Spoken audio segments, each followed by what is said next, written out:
दोस्तों, अगर सुखी जीवन जीना है तो मन का शांत रहना जरूरी है, क्योंकि हमारे जीवन में अत्यधिक विचारों के कारण हमारा मन अशांत रहता है और मन में जब तक अशांति रहेगी, व्यक्ति हजारों सवालों से घिरा रहेगा।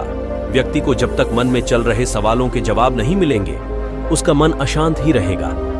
लेकिन मुख्य प्रश्न यह है कि मन को शांत कैसे किया जाए और मन को कैसे समझा जाए। इसी प्रसंग में एक कहावत है, पीपल पात सरस मन डोला, अर्थात हमारा मन पीपल के पत्ते के समान हल्का है।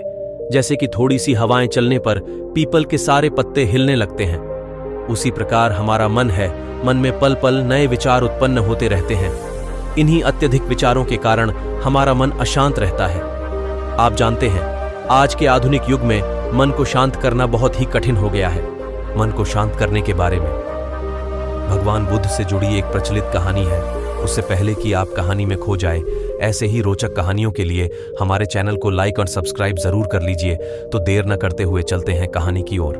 बहुत समय पहले की बात है, एक गांव में एक व्यक्ति बहुत अशांत रहता था।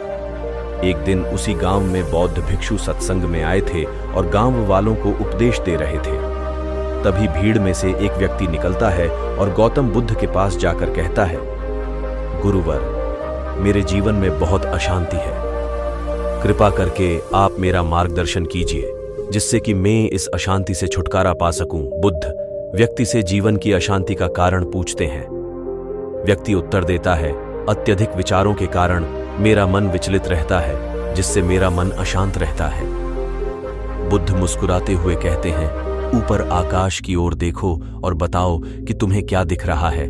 व्यक्ति ऊपर देखता है और कहता है, धूप दिख रहा है। बुद्ध उससे पूछते हैं कि अगर तुम लगातार धूप में खड़े रहोगे तब क्या होगा। वह कहता है, मुझे अत्यधिक गर्मी लगेगी और शरीर में बेचैनी होगी। बुद्ध व्यक्ति से कहते हैं कि अगर धूप में खड़े रहने से तुम्हें गर्मी लगती है तो इसमें दोष किसका है, सूर्य के ताप का या तुम्हारा व्यक्ति कुछ सोचने के बाद कहता है? इसका जवाब आप भी बताइए।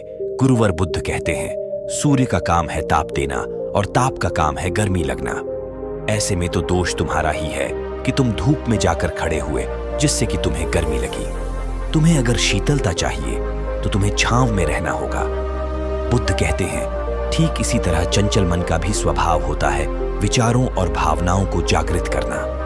विचार क्षण भर के लिए होते हैं, लेकिन विचार से पैदा हुई भावनाएं देर तक टिकी रहती है। लेकिन यह तुम्हें निर्णय लेना है कि तुम्हें विचार और भावनाओं के साथ चलना है या अलग दिशा बनानी है।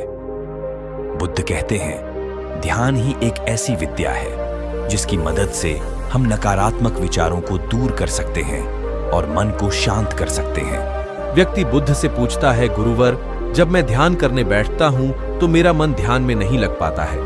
कृपया बताइए, मैं ध्यान कैसे कर सकता हूं? बुद्ध के साथ ही सत्संग में बैठे हुए लोगों ने भी यह प्रश्न सुना, लेकिन बुद्ध ने उस व्यक्ति से कहा कि कृपया फिर से अपनी बात कहें। उस व्यक्ति ने फिर से कहा, गुरुवर, कि मेरा मन ध्यान में नहीं लगता है, मैं ध्यान कैसे कर सकता हूं? बुद्ध ने कहा कि एक बार और अपनी बात कहें। उस व्यक्ति ने एक बार और अपनी बात कह दी। भगवान बुद्ध में कहा कि हमारे विचार मन के लिए भोजन हैं। जब तक मन को विचारों का भोजन मिलता रहेगा, हम ध्यान नहीं कर सकते हैं। जब हम ध्यान करने बैठे तब मन को विचारों का भोजन नहीं देना चाहिए, यानी सोच विचार करना बंद कर देना चाहिए, तभी हम ध्यान कर पाएंगे। जब मन विचारों से खाली हो जाएगा तभी हम ध्यान कर पाएंगे। बुद्ध ने उस व्यक्ति से ध्यान के बारे में प्रश्न 3 बार पूछा था और भगवान बुद्ध ने भी 3 बार इस प्रश्न का उत्तर दिया। बुद्ध ने 3 बार उत्तर दिया तो सत्संग में बैठे लोगों ने पूछा कि आपने इस व्यक्ति से 3 बार प्रश्न पूछा और उत्तर भी 3 बार ही दिया, ऐसा क्यों? भगवान बुद्ध ने लोगों को समझाया कि मैं इन सज्जन से 3 बार प्रश्न पूछा क्योंकि मैं प्रश्न के लिए इनकी गंभीरता को परखना चाहता था। जब मुझे लगा कि ये अपने प्रश्न के लिए गंभीर है, तब मैंने उत्तर भी 3 बार दिया ताकि मेरी बात इन्हें अच्छी तरह समझ आ जाए। 3 बार दोहराने से ये बात आप सभी के मन में ठीक से उतर गई होगी। भगवान बुद्ध कहते हैं, ध्यान करने के लिए अभ्यास भी जरूरी है। निरंतर अभ्यास करने से ध्यान में मन लगने लगेगा और मन शांत हो जाएगा। दोस्तों, आपको ये वीडियो कैसी लगी? आपने वीडियो से क्या सीखा? कमेंट में जरूर बताइए। इसी के साथ हमें उम्मीद है कि आपको आज की वीडियो पसंद आई होगी।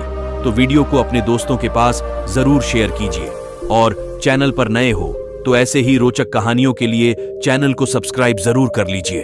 तो चलिए दोस्तों, फिर मिलते ऐसे ही रोचक नए वीडियो में। अपना ख्याल रखना। धन्यवाद। नमो बुद्धाय।